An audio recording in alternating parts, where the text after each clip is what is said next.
Patay ang isa sa mga sakay ng kotse. Ang oil tanker naman tumagilid, sumadsad at biglang nagliyab. Ang buong detalye, abangan!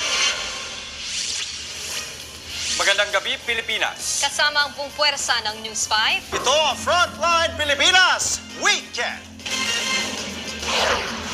Bagyong Ada, patuloy na nagbabagsak ng ulan sa malaking bahagi ng bansa habang posible pa rin itong tumama sa Catanduanes. Kulay putik na baha na may kasamang lahar, rumagasa sa Albay.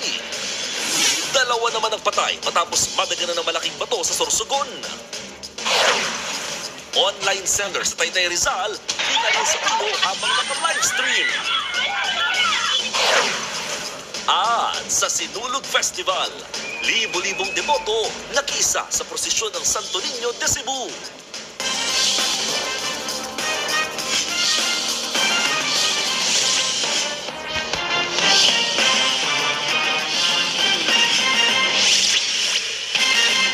Dalawa ang patay matapos